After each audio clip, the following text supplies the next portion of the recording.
She did not touch the bread. It sat between her hands, torn already, warm and close. The judge watched her stare at it like it might bite back. His voice was calm but tight when he spoke again. "Say it again." The girl shook her head and pulled her hands into her sleeves. "I won't." "You will if you want bread." "I don't want bread." "Then why are you here?" Her eyes stayed on the table. "I want my mother." The room went still, not quiet, just held. The judge leaned forward, elbows near the plate. "What's your name?" She breathed in, sharp. "You already know." The words landed wrong. The judge felt them hit somewhere under his ribs. He straightened too fast, chair scraping. The woman beside the girl flinched but stayed upright, thin shoulders locked. The judge said it slower. "Say it again." The girl's jaw set. "I said no." He glanced at the bread, then back to her face. "You don't get to make demands here." The girl met his eyes for the first time. "Neither do you." The woman murmured her name like a warning, but the girl didn't move. The judge stood. The floor creaked under his boots, a sound he'd heard all his life. He circled the table once, slow, like he was thinking. "You come into my house hungry," he said. "You sit at my table. You don't lie." The girl's fingers shook. "I didn't." "Then say it." Her voice dropped. "You buried it." The judge stopped walking. The woman inhaled hard. The judge felt the room tilt. He placed one hand on the chair back. "That's enough." The girl swallowed. "You asked."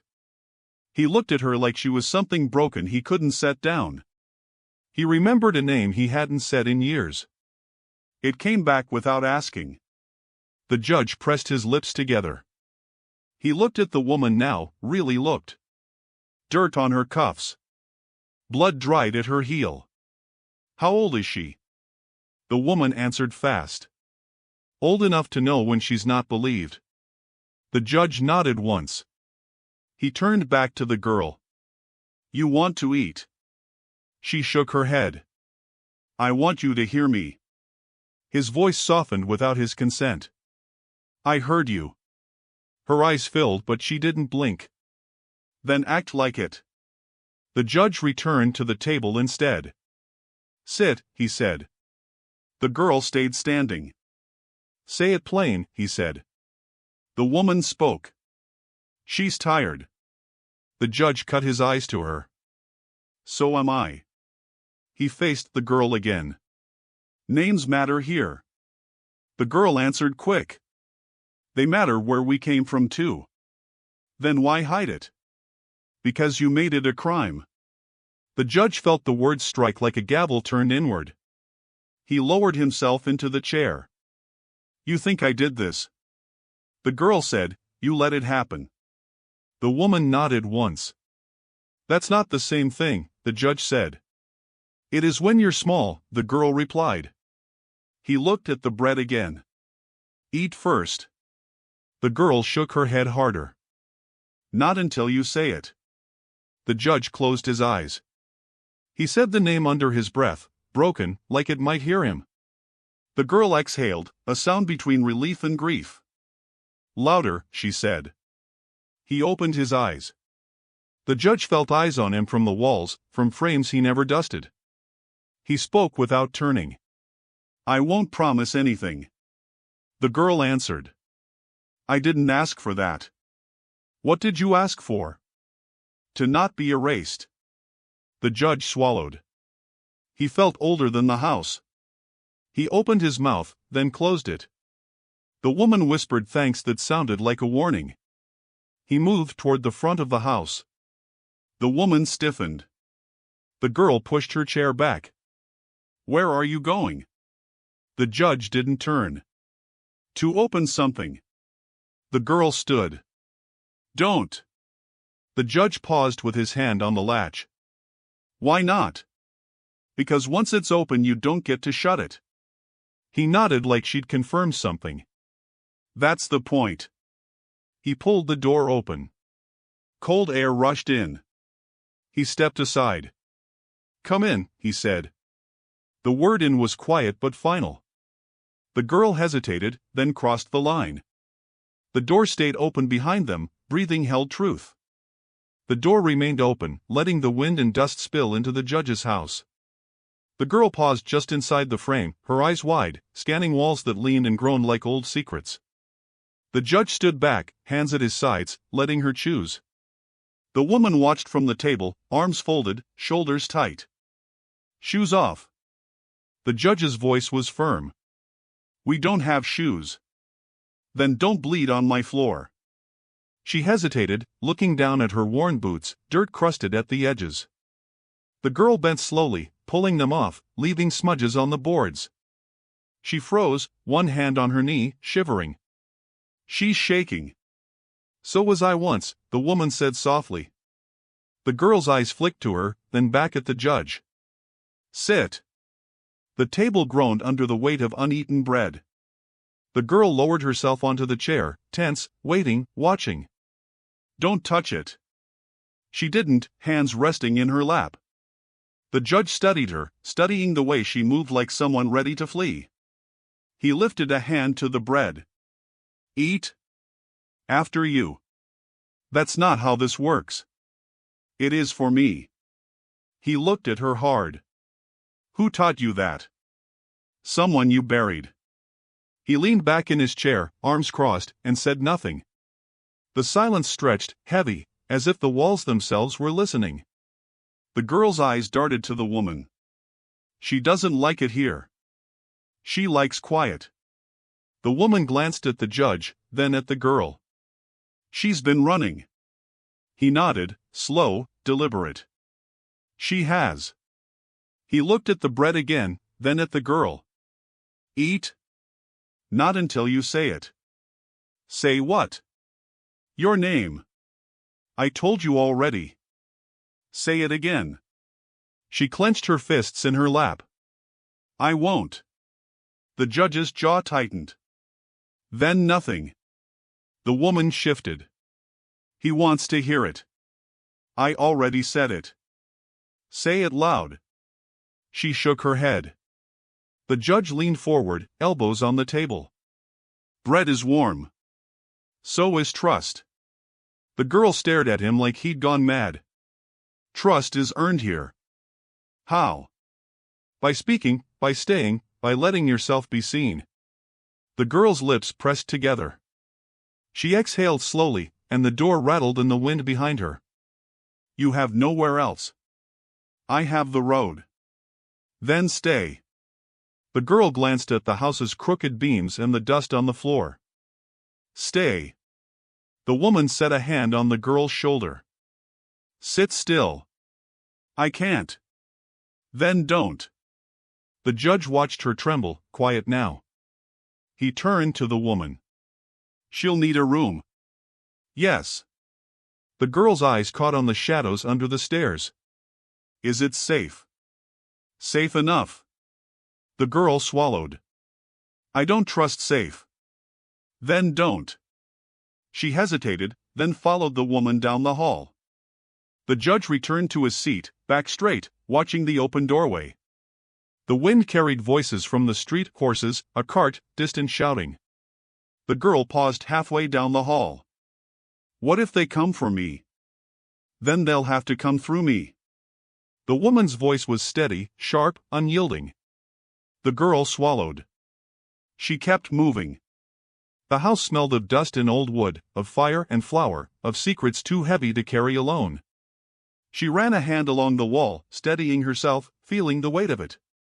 She was in, but she knew she wasn't safe yet. The judge took a breath, letting it out slow. He opened a drawer near the table, pulled out a knife, set it on the counter. The girl's eyes flicked back to the table. "Don't touch that." "I won't." The woman passed behind her, guiding her toward the stairs.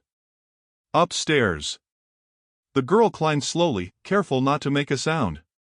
She peeked into a small room, bare except for a mattress and a trunk. It smelled faintly of cedar and dust. "Here." The woman nodded, stepping back. She'll sleep. The girl nodded, still trembling. I don't know if I can. You can. You will. The girl sank to the mattress. The wind rattled the window. She closed her eyes, listening to the house breathe around her, feeling the door left open, the judge standing, watching, waiting. Somewhere down the hall, bread sat untouched. The girl's stomach growled. She didn't move. The wind carried a whisper, soft and distant, a warning, a promise. She would learn the rules soon enough. And maybe, just maybe, she could survive them. The judge returned to the table. Silence filled the room, heavy but steady. The door stayed open. Dust fell from the ceiling in slow arcs. The girl's shadow moved upstairs. The woman took the bread in her hands. Eat? She shook her head. Later. The judge nodded. Later, then. They sat together in the quiet, each listening, each watching, each learning. The threshold had been crossed. She was inside. And the house was watching.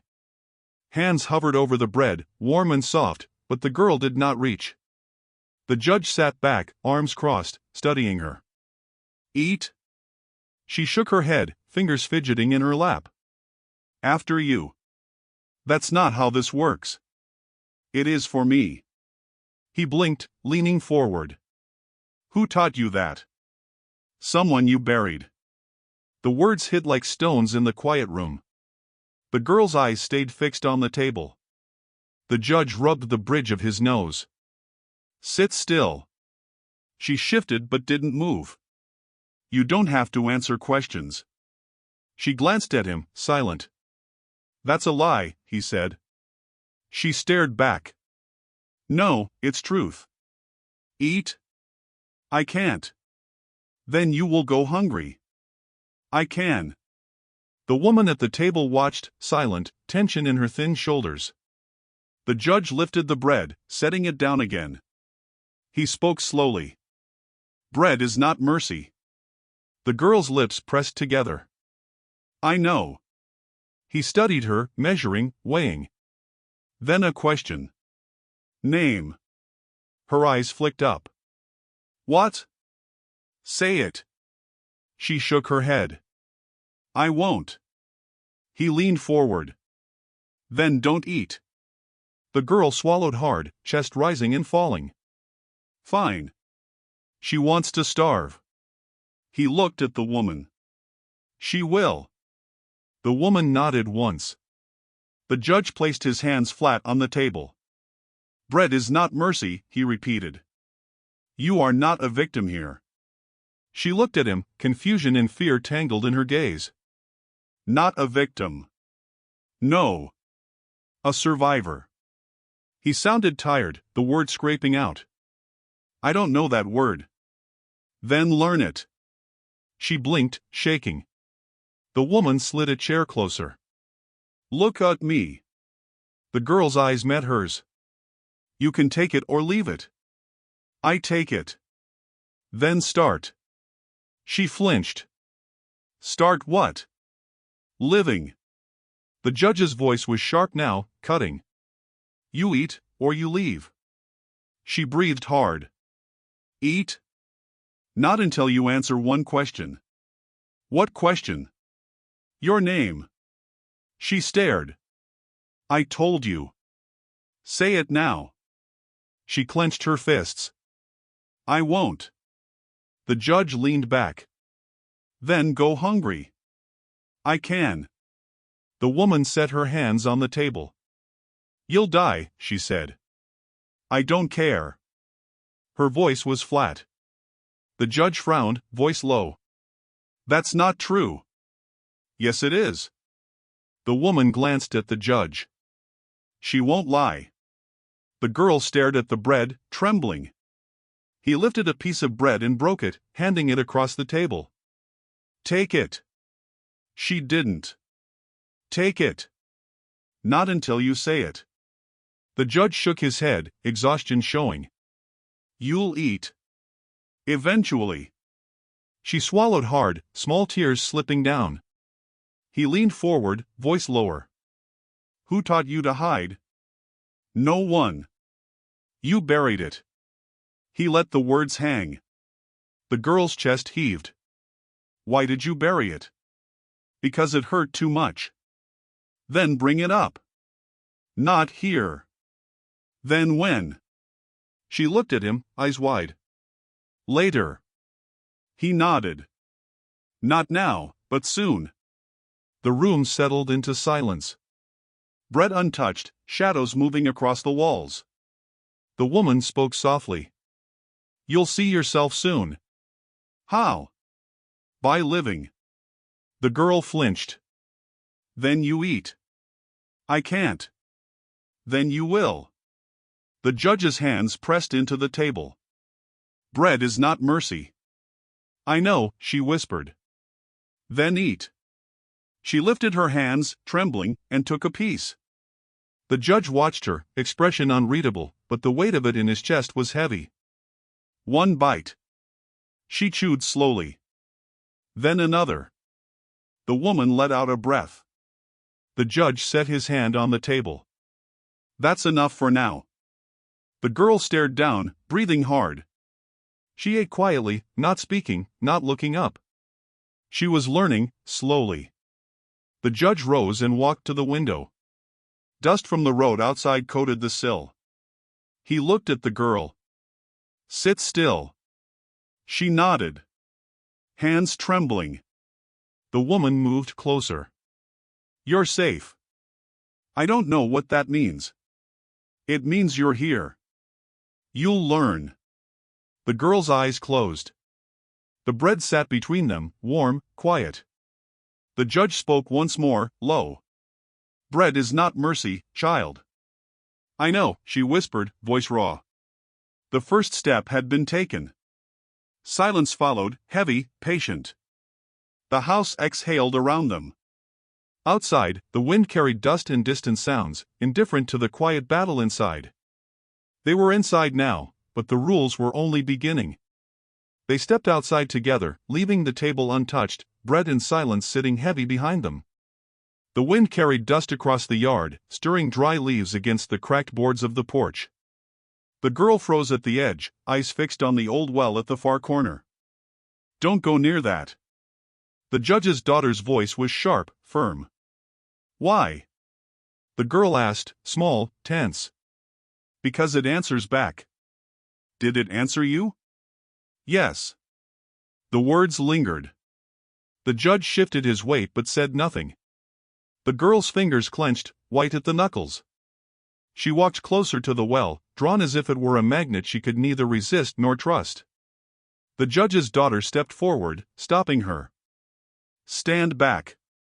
I have to see. No. The girl's eyes were wide, sunken at the edges, a shadow flickering across them.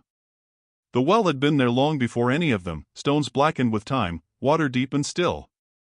She remembered something she'd tried to forget, something cold and swallowing. The judge's daughter rested her hand lightly on the girl's shoulder. You don't have to. But I do. The wind rattled the bucket rope, a slow creak that sounded like a voice. The girl shivered, backing up. It remembers. She doesn't. She won't. The judge stayed on the porch, arms crossed, watching the exchange like he could read the air itself. Silence grew thick, heavy enough to taste. The girl's knees bent slightly as if ready to collapse. She whispered, Did it see me? The daughter looked at her, voice low. It always sees. The girl swallowed. I buried it. And it never forgot. Her chest rose and fell rapidly, trying to push out the memory. The daughter's eyes softened. Then you tell it, or it keeps coming back. I can't. Then you won't. The girl's gaze fell to the moss-stained stones, hands gripping her knees. You'll regret nothing here. She blinked. Regret everything. Only the wind answered, carrying a faint smell of wet earth and decay. She crouched, fingers tracing the rough stone. Cold. Hard. Waiting. The judge's daughter knelt beside her. Did you ever tell anyone? No. Then now, in the quiet, is the only time it listens without judging. The girl drew in a breath, shaking. My mother. The words fell like pebbles. The daughter's hand pressed against hers, firm. It remembers your words, but it does not punish. The girl straightened, voice cracking. I don't want it to. Then don't bury it again. She nodded, lips pressed together, eyes wide. The wind tugged at her hair. She felt the weight of something she'd carried alone, and it was heavier than any bread, any hunger, any fear. The judge's daughter stood, brushing dust from her skirt. Come on. The girl's hand lingered on the stone for a moment, then she followed. The porch seemed smaller now, closer. The house waited silently, walls listening. The judge remained where he was, hands gripping the railing. The daughter returned to his side. She said nothing. He nodded once, as if she'd spoken a whole sentence in that silence. The girl trailed behind them into the yard, eyes down. Don't look back. She didn't. The wind carried the faint sound of water sloshing in the well. The girl's chest tightened. She remembered the stories whispered in the dark, the things you could hear in the deep. She had buried them once. Not anymore. They moved toward the house, the porch beneath their feet groaning. The judge opened the door, letting it swing behind them. Inside smelled of dust and bread and wood, familiar and heavy. The girl lingered in the doorway. Stay. She nodded, shoulders stiff. The judge's daughter passed by, brushing her arm against the girl. The house was silent now, but it had listened. Outside, the well remained, dark and patient, holding everything it had ever seen. She felt its weight in her chest, the memory of cold water, stone, and loss. The judge's daughter placed a hand on her shoulder. You're safe here, for now. She nodded again. Not sure if safe meant nothing would come, or that she could face it. The judge watched them, then looked out at the yard, eyes on the well. It waits. Yes. And we remember. Dust rose in the road like smoke as the sheriff's horse appeared, slow and steady, hooves striking dry earth. The girl froze, hand tightening on the porch railing. The judge's eyes narrowed. You taking in strays now? The sheriff dismounted, boots clanging on the boards. I'm taking in witnesses. To what? To what you forgot. The words hit the judge like stones, sharp and unyielding. He stepped down from the porch, chest tight. The girl shrank back against the doorframe, watching every move, pulse pounding. The sheriff's eyes swept over her, lingering. Name. The judge's voice was low, deliberate. He'll speak when she chooses. The sheriff snorted, hand brushing the badge at his chest. You can't hide her. We're not hiding. Then what are you doing? Remembering out loud. The girl's lips pressed together. She didn't move, didn't breathe more than necessary. The judge's daughter stepped forward, thin shoulders squared. Let her be. The sheriff's gaze flicked to her, surprise in his eyes, then back to the judge. Old tricks. Same lines. The judge's jaw tightened. I do what I must. The sheriff dismounted fully, walking toward them. The wind shifted dust in swirling patterns around boots and broken boards. The girl's hand brushed against the doorframe. Don't. The judge's daughter's voice was quiet but firm. He stopped. You shouldn't come here. The sheriff smiled tight, uneasy. Shouldn't? The judge's tone didn't change. This is my house. The girl swallowed hard. She knew it wasn't the building but the authority inside it. The sheriff's hand twitched near the holster. He remembered her presence, fleeting, defiant. The judge's daughter stepped between them. She does not leave. The sheriff frowned. He looks at you, Judge. He looks at the girl. I've seen names used as weapons. Names. Weapons. The girl's shoulders went stiff. She wanted to curl, to vanish into the boards, to vanish entirely. The judge nodded once, acknowledgement of threat, and then back at the sheriff. She is protected here. Protected. She felt the words settle into her chest, heavy, unfamiliar. The sheriff's lips tightened. Responsibility. Claim it. He does. He'll answer. The girl blinked, uncertainty twisting in her gut. Outside, the wind carried the faint echo of hooves and distant shouts. The judge's daughter reached for the girl's hand. Quiet. Trust. The girl's fingers slipped into hers, hesitant, then firmer. The sheriff exhaled, voice low. Then nothing. The judge gestured toward the porch. Inside. He doesn't leave without reason. The girl followed, careful not to step on loose boards. The sheriff watched her go, then the judge. Outside, dust rose and fell like slow breathing, indifferent to threats. Inside, the house waited, silent, walls stretching to hear every footstep. The judge returned to the girl, seating her at the table. Sit. She obeyed, still trembling. He placed his hands flat, face steady. Bread. Eat? She shook her head. Not until you speak. The judge's daughter leaned close. She won't speak unless she chooses. The girl's eyes flicked to the bread, then back at the judge. One bite. Just one. She chewed slowly, listening to the house, the wind, the silence outside. The sheriff's shadow fell across the porch briefly, then disappeared down the road. The judge spoke finally, voice low, deliberate. You can't change the past, but you can protect what's here. The girl's lips moved but no sound came. His hands rested on the table. Breath. Safe. She swallowed hard, nodding. Outside, the horse's steps receded. The wind carried a faint smell of dust and grass. The girl reached for another piece of bread, small, careful. She ate quietly. The judge's daughter watched her. She's learning. Slowly, but she's learning. The judge stood by the window, eyes on the road. Authority had arrived, uninvited, probing, testing. He had answered without raising his voice. The girl's shoulders eased, just a little. The sheriff had come, but he had left. The judge returned to the table, seated, back straight. Bread is not mercy. The girl nodded, voice raw. I know.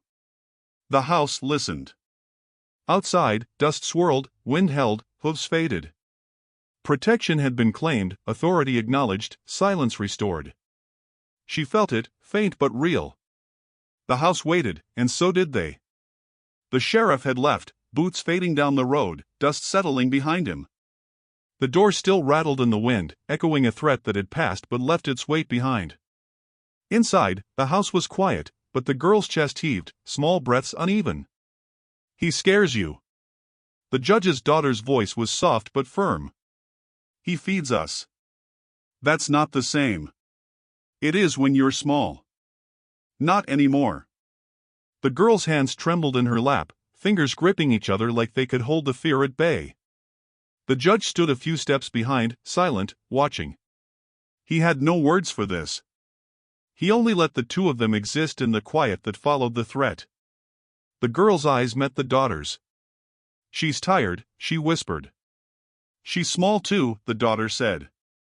But strong. I can't be. You already are. The words pressed down, heavier than bread, heavier than hunger, heavier than dust and wind. The girl drew in a shaky breath. Then what? Then we protect what belongs to us. The daughter's voice did not waver. The girl's fingers unclenched slightly. I don't know how. You do it by staying. The judge's presence was a weight behind them, but it did not intervene. The lesson belonged to her. The girl stared at him. He said nothing. Not yet. The daughter's hand brushed against the girl's, tentative, grounding. Trust. The girl flinched, then let it remain. He feeds us, yes, but it's more than food. It's safety, structure, notice. The girl's lips pressed together. I want that. Then take it. The judge's daughter leaned closer, voice low. Not everything is given freely. Some must be taken. The girl's eyes widened. Taken? Slowly, yes. By showing up. By staying. By choosing. The girl swallowed, throat tight. She nodded once, small, but it meant something. I'll try. That is enough. The daughter's voice was soft, almost a whisper. She'll learn. The judge moved closer, finally speaking. Names matter here. The girl flinched, voice barely audible. I don't know if I can. Then you must. She swallowed hard. Her name. It is hers, and yet, a weapon, a shield, a promise. Say it. The girl exhaled, trembling. Clara. The house seemed to hold its breath. The daughter smiled faintly. Clara. Yes. Say it louder. Clara. Her voice cracked, fragile, but it carried. The judge nodded slowly. That is right. That is yours. She blinked, tears brimming. It wasn't a prayer. It was a claim. The daughter's hands squeezed hers. You are not invisible here. Never again. Clara sat, trembling, letting the weight of being seen settle. The judge's eyes lingered on her, unreadable, but something shifted. Responsibility, acknowledgement, protection, these were not abstract words here. They were blood in her veins, dust on the floor, wind outside, warmth in the bread she had eaten. The daughter rose, brushing skirts of dust. She will eat again, soon. Not just bread. She will take her place. Clara nodded, still quiet. Not yet ready, but on the path. The judge stepped back, giving them space. He had learned to watch without touching, to let authority shift to the one who needed it. Outside, wind rattled the windows. Inside, the house seemed to exhale, heavy and patient. They moved toward the table. Bread remained untouched for a moment, then Clara reached slowly, cautiously, a hand hovering. Eat. She took it. Small bites, hesitant, measured. The daughter watched, approving but silent. The judge returned to the window, dust motes dancing in sunlight, faint smells of the road outside. Clara ate, listened, remembered she had a name, and for the first time in a long while, it was hers to keep, not a weapon used against her. The house hummed quietly with their presence. Walls, floorboards, ceiling beams, they all seemed to lean in, listening, acknowledging, holding. Outside, the world pressed in with threats, questions, unfinished business. But here, in the small space of warm light, bread, and steady hands, Clara began to understand, naming herself was not surrender. It was survival. The daughter's voice echoed softly, guiding. This is how you claim yourself. The judge watched, quiet, silent witness. For the first time, Clara felt like the house could be hers, even if the world beyond it still wanted to erase her. The drawer was stiff, its wood swollen with age. The judge's daughter pulled it open, breath caught in her chest, hands shaking slightly. Inside were letters, yellowed, edges frayed, words pressed between pages that smelled of dust and fire long forgotten. You knew. The judge's voice was quiet, low, carrying across the room. I suspected. That's worse. No. Living with it is worse. Then live now. She nodded once, slow, deliberate, and began pulling letters free, one at a time. The girl, Clara, watched from the corner, hands resting on her knees, unsure if she wanted to see or run. The letters trembled in the daughter's hands. Names, dates, confessions, apologies never meant to be read. They burned slow, not with fire yet, but with memory, with truth. The daughter held one up. Father. The judge didn't flinch. He had built walls around these words, had hidden them, but they were here now, laid bare. The daughter's lips pressed together. Why now? Because it matters. Because they've been waiting. The girl leaned forward slightly, curiosity overriding fear. She wants to know, whispered the daughter, though her eyes didn't leave the paper. She does. The daughter lit a match, small, careful. Fire flickered in her hands. She dropped a letter into the flame. It curled, edges blackening, words curling into ash. The judge watched, silent. You destroy the past. Not all of it. Just the weight of it. Clara's eyes were wide. Wait? She leaned forward. Fire can't erase memory. No. But it can release it. The letters continued, some burned, some kept, each one a thread unraveling and not long tangled. The judge's hands rested on the table, knuckles white, as though holding on to what was left. You knew, the daughter said again. Yes. He swallowed. The house seemed to hold its breath. Smoke drifted to the ceiling, thin and quiet. Clara's fingers brushed the edge of a letter not yet touched.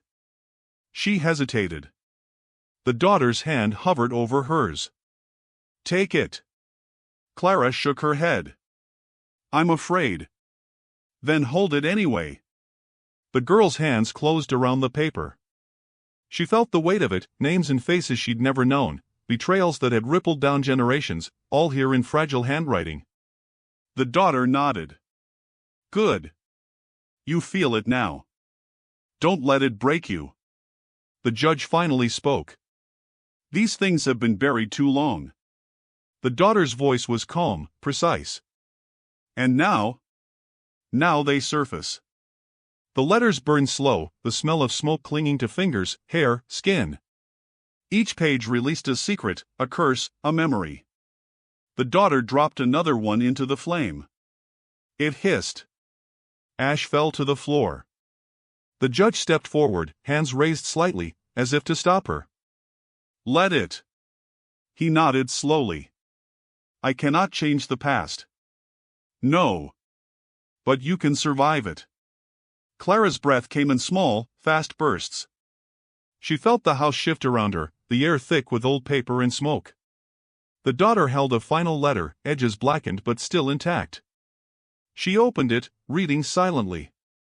Words of betrayal, love, anger, regret, all pressed into ink that had faded but not lost weight. The judge watched her, quiet, expression unreadable, feeling his legacy crumble quietly.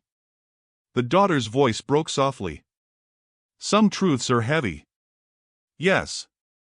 She looked at him. Some must burn. The judge exhaled, slow. Then live now. The words hung in the air. Clara's eyes were wide, fear and understanding mixed. She held the letters tight, learning that fire could cleanse without destroying entirely. The house seemed quieter now, though the walls still remembered. Smoke lingered, heavy and patient. The judge returned to his chair, knuckles pressed into the table. Bread sat untouched, warm, waiting. The daughter gathered ash and remaining letters, placing some carefully in a drawer, letting others drift away. Clara watched, learning. Some things could not be changed, only held, faced, survived. Outside, wind shifted dust across the yard. The house exhaled slowly, shadows leaning closer. The daughter said nothing, letting silence speak. The judge nodded. The fire had done its work, slow but thorough. Ashes cooled on the floor, gray and soft under their boots. The house was quiet, but it felt heavy, as though it had been holding its breath through the fire and now let it out slowly. The judge stepped back, hands loose at his sides. You staying? The daughter's voice was steady, measured. If she stays. Clara's eyes flicked between them, uncertainty pressing her shoulders down. This house was old, creaking, smelling faintly of smoke, dust, and wood that had seen too much. She swallowed, trying to make sense of the warmth and fear that wrapped around her. The judge's daughter moved to the door, brushing dust from her skirts. This house was built on bones, she said softly, eyes scanning the walls, the floors, the ceilings. Then let it hold the living. The words settled in the air, weighty but clear. Clara nodded, small, careful. She hadn't felt safe anywhere for years, and here, the house seemed to hum with something she could not name. Protection, perhaps. Authority, maybe. She stepped closer to the table, hands brushing the edge, cautious. The judge watched her, silent, still standing in the doorway. The daughter gestured toward the stairs. Upstairs. A room waits. Clara's breath hitched, but she followed, each step measured. The room smelled of cedar, old dust, and the faint trace of smoke. She touched the mattress lightly, then stepped back. Safe? The daughter nodded. For now. Clara sank onto the mattress, knees drawn up. She had nowhere else to go. She had no choice but to trust. The judge's daughter leaned against the doorframe.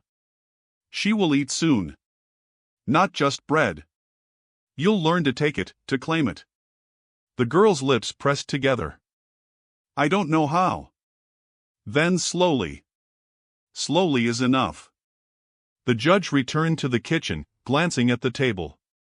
Bread remained untouched. Dust shifted with the faint draft from the open door. Clara's stomach growled quietly, small, careful. The judge's daughter moved a chair closer. Eat? She shook her head. Later.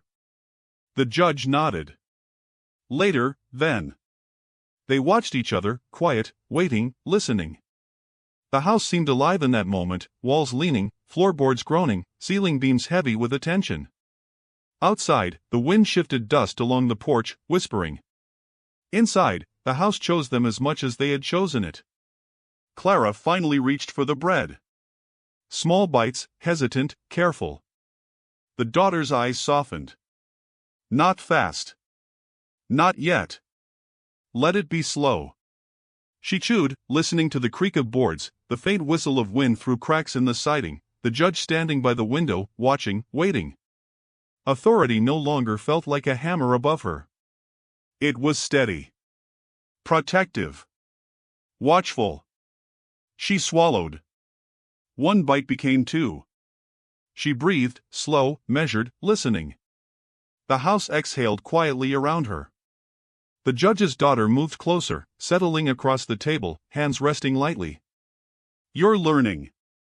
Slowly. The words were quiet but certain. The bread disappeared, small crumbs falling onto the table and floor. Clara's hands rested in her lap, finally still. She felt something settle inside, something like hope, fragile but real. The judge returned to his chair, still silent. He watched the girl and his daughter, letting the moment stretch, letting the house hold them all. Outside, wind shifted dust along the road, indifferent. The house chose. The living had claimed it, even with its shadows, its history, its bones. The judge finally spoke, quiet, low. Let it hold you.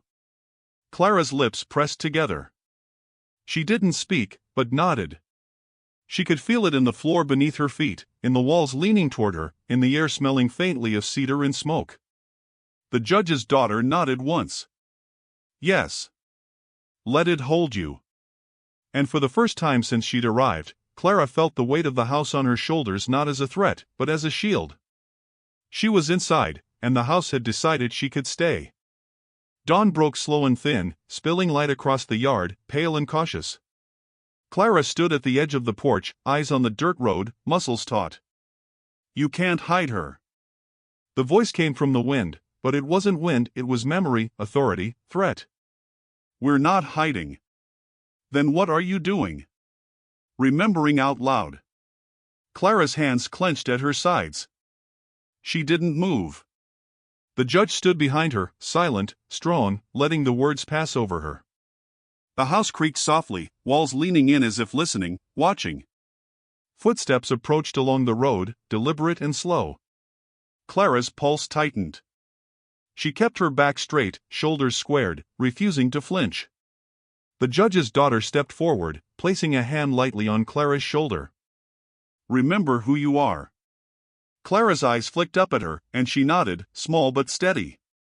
The man on the road slowed, then stopped, eyes squinting against the pale sun. The judge moved slightly, casting a shadow between them and the threat. No voice raised, no gun drawn. Authority didn't always need fire. The man spat to the side. You think you can keep her here? The judge's daughter's voice was calm, unwavering. We're not hiding. The man's lips twisted. Then what are you doing? Clara stepped forward, heart hammering. Remembering out loud. Her voice was quiet, but each word landed like stones in dry soil. The man's eyes narrowed. The ground listens, she continued, and we answer. He tensed, hand hovering near his belt. The judge remained behind her, hands loose at his sides. The house seemed to shift behind them, walls leaning in closer, holding them steady. The man's horse pawed the dirt. He looked at the judge, then the girl, then the daughter. You can't do this alone. Clara's voice rose a little, fierce. We are not alone. The wind carried her words across the yard, brushing dust against boots and boards. The man blinked. Authority, witness, memory, it had all changed. He took a step back. The judge's daughter's hand on Clara's shoulder was steady, grounding. The man swallowed, realizing the claim had already been made. Silence stretched, thick, heavy with the scent of morning dust and old wood. The house held them, steady and patient. The judge's eyes softened slightly. Clara stood straight, chest rising and falling, listening to the wind, the ground, the house, herself. Remembering out loud doesn't erase fear, but it teaches it to wait.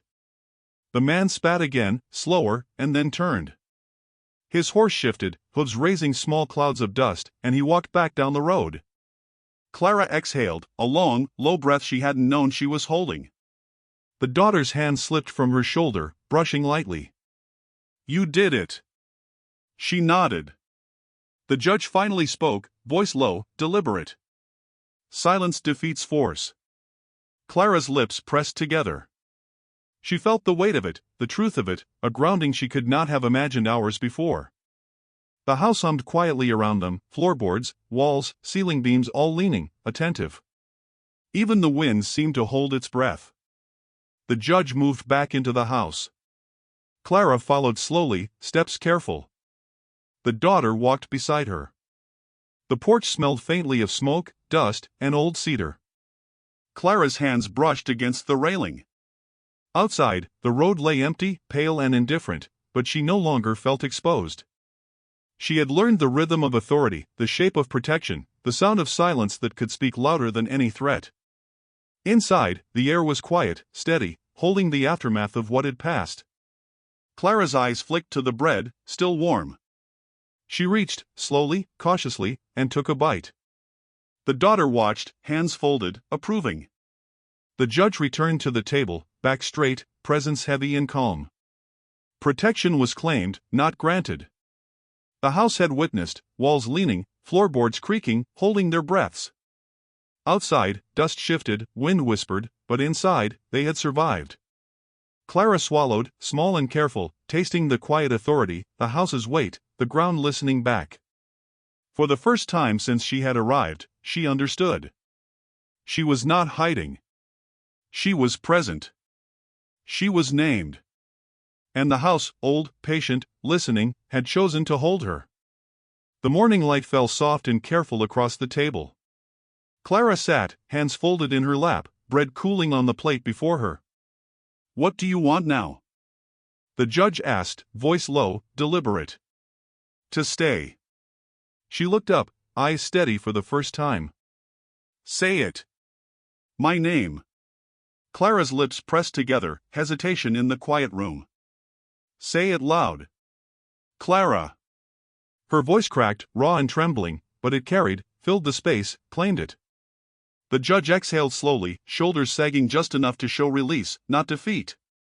The house seemed to lean in, walls creaking softly, floorboards humming under her words. Clara repeated it. Clara. Louder. Louder. Clara.